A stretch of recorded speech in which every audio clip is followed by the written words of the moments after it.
अस्सलाम वालेकुम यार, मैं हूँ डॉक्टर बिलाल अहमद और आप लोग देख रहे हैं हैंडसम माइंड टीवी चैनल। मुझे उम्मीद है मेरे तमाम व्यूअर खैर वाफिक से होंगे। और आज हम बात करेंगे आज की सोसाइटी की दोगला पॉलिसी, दोगले लोग और मुनाफ़क़त के हवाले से।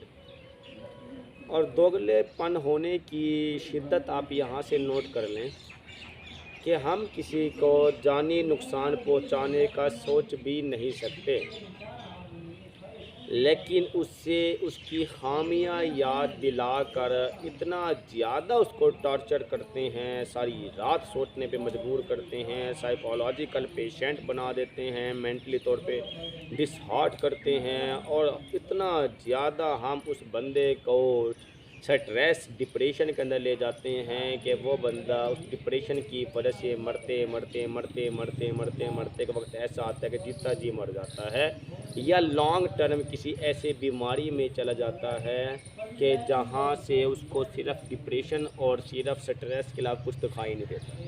और हमारे दोगलेपन की या हमारी मुनाफ़क़त की शिद्दत इतनी है कि अगर वही फ़र्द जिसको हम फिज़िकली नुकसान पहुंचाने का सोच भी नहीं सकते, हमने उसको साइकोलॉजिकल तौर पे मार दिया है।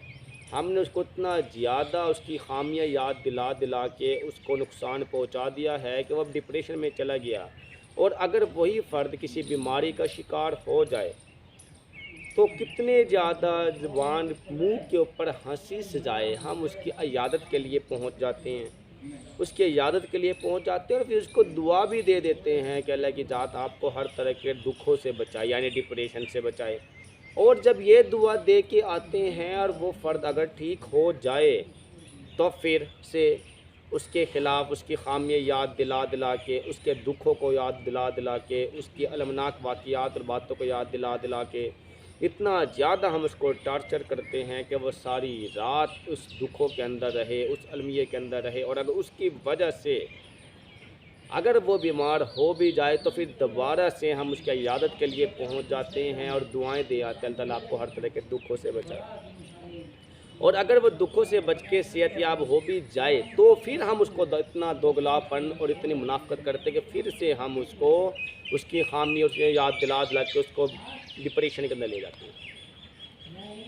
हमारी आज की सोसाइटी में तकरीबन ही ऐसे लोग पाए जाते हैं, 96-97% ऐसे लोग पाए जाते हैं जो जिस्मानी नुकसान नहीं देते लेकिन साइकोलॉजिकल तौर पे मार देते हैं अगले बंदे को। नुकसान इतना जो भाई याद रखिए हमेशा, psychological torture is the major distraction. बड़ा नुकसान, बड़ी तबाही वो साइकोलॉजिकल टॉर्चर है। फिजिकल तौर पे तो यार बंदा एक दफ़ा मरता है, बात ख़त्म। लेकिन साइकोलॉजिकल तौर पे बंदा रोज़ मरता है, रोज़ जीता है, रोज़ मरता है, रोज़ जीता है। अगर आप लोगों ने उसको मारना ही है, इतनी नफरत करते ही हो तो उसे एक दफ़ा जान से मारो, जान छुटाओ, क्यों उसको रोज़ रोज़ मारते हो? लेकिन अफ़सोस से ये बात कहना पड़ती है कि हम उसे बार बार मारने को तरजीह देते हैं। और ये इस तरह हम कहाँ पे करते हैं? हम अपने इंतहाई अजीज़ रिश्तेदारों में करते हैं, हम अपने इंतहाई अजीज़ दोस्तों में करते हैं, हम अपने इंतहाई अजीज़ बहन भाइयों में करते हैं, हम अपने इंतहाई अजीज़ ख़ानदान वालों के साथ करते हैं, हम अपने इंतहाई अजीज़ कोलीग्स के साथ करते हैं, हम इंतहाई अपने अजीज़ क्लासमेट के साथ करते हैं। क्या कि उसको इतना ज़्यादा टॉर्चर करेंगे, साइकोलॉजिकल तौर पे टॉर्चर करेंगे, डिसहार्ट करेंगे, नुकसान पहुंचाने की उसको कोशिश करेंगे। एक मिसाल के तौर पे किसी तरह उसका कोई ना कोई टेंशन रहे, उसको टेंशन दे के रखेंगे। और जब हम उसको टेंशन दे के रखेंगे, फिजिकल तौर पे हम सोचेंगे भी नहीं कि वो मर जाए, लेकिन टेंशन दे के मर जाए बस। यानी जब हमने उसको टेंशन दी तो सारी रात उसने मरने जैसे ही हो गया ना। तो बस टेंशन देनी अगले बंदे को कि इस तरह से मरे, वो उस तरह से ना मरे। उस तरह से मरेगा तो हमारा नाम आएगा, इस तरह से मरेगा तो हमारा नाम नहीं आएगा। और मारना चाह नहीं रहे होते, न सिर्फ हम ये चाह रहे होते हैं कि वो डिसहार्ट हो। वो डिसहार्ट होना, वो डिप्रेशन के अंदर आना, वो सारी रात परेशान होना, वो मर जाना, वो सारा क्या है। तो खुदारा मैंने ये चीज़ें बहुत करीब से देखी हैं, समझी हैं। हम ये हरकतें अपने प्यारों के साथ ज़्यादा कर जाते हैं, हम अपने इंतहाई अजीज़ लोगों के साथ ज़्यादा कर जाते हैं, हमारे साथ जो हर टाइम रहने वाले होते हैं हम उनके साथ ज़्यादा कर जाते हैं, जो हमारे साथ चलने वाले होते हैं हम उनके साथ ये हरकतें ज़्यादा कर जाते हैं कि बस वो हर लम्हे टॉर्चर ही रहे, हर लम्हे टेंशन के अंदर ही रहे। और हम चाह रहे होते हैं कि हमें खुशी मिले।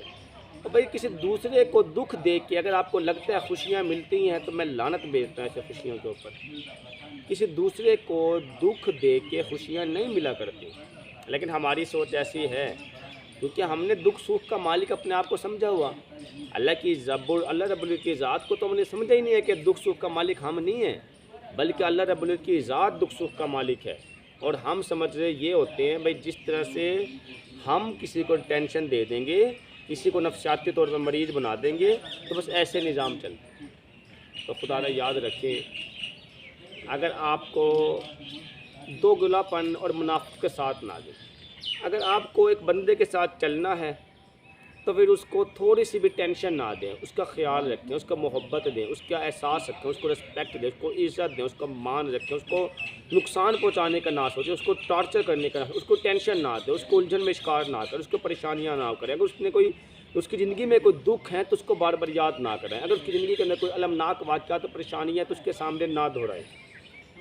अगर तो हम ऐसा करते हैं तो फिर इसका मतलब हम मुखलिस हैं, हम दोगले नहीं हैं। लेकिन हम ऐसा करते ही कहाँ हैं? अमूमी तौर पे हम करते क्या हैं? अमूमी तौर पे हम करते हैं कि दूसरों को बार बार दुखों को उसके सामने बताते हैं, बार बार जो उसको टॉर्चर करने वाली बातें होती हैं उसी को उसके सामने बताते हैं, और ये बताते हुए ये भी चाह रहे होते हैं कि वो नुकसान ना हो उसका। और भाई नुकसान तो हमने कर दिया, अल्लाह तुम्हें हिदायत दे, हम सबको हिदायत दे, नुकसान तो उसका हो गया।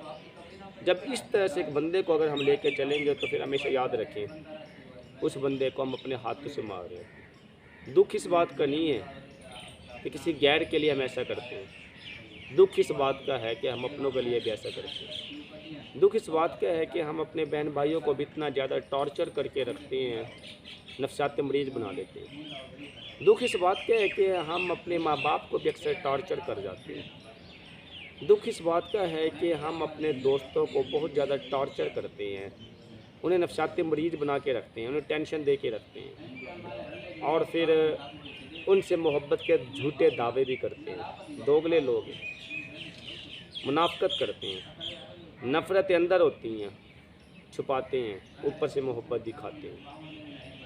ऐसे लोग नफाक वाले हैं, और नफाक वाला सीधा जहन्नमी है।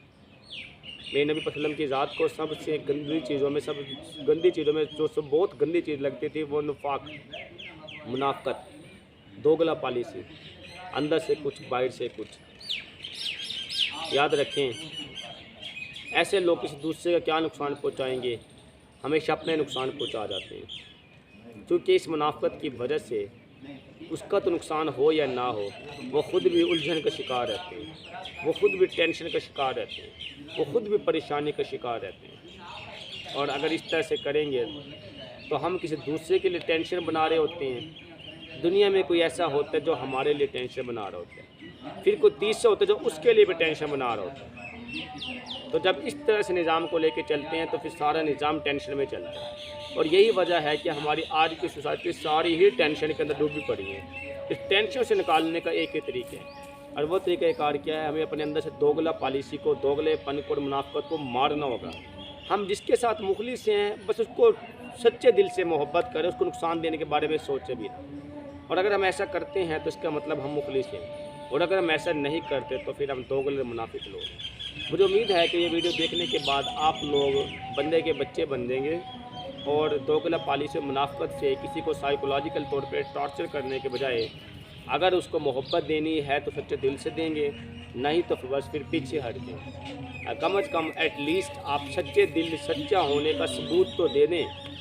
अगर आप लोग ऐसा करते हैं तो आप बेहतर इंसान हैं, और ऐसे ही निज़ाम चलते हैं कि आप टेंशनों को ख़त्म कर सकते हैं। अगर आपको ये वीडियो हमारी अच्छी लगी है तो फिर आप लोग अपने दोस्तों में शेयर करें, और अपने दोस्तों को सिखाएं और समझाएं कि दोगला पॉलिसी और मुनाफिकत के नुकसान क्या कुछ होते हैं, और खालिस नीयत के फ़ायदे क्या कुछ हैं। अगर आपको ये वीडियो अच्छी लगी है तो आप लोग अपने दोस्तों में शेयर करें, हमारे चैनल को लाइक करें, सब्सक्राइब करें, बेल आइकन को दबाएं ताकि बर वक्त आप लोगों तक हमारे तमाम वीडियो मौसूल हो।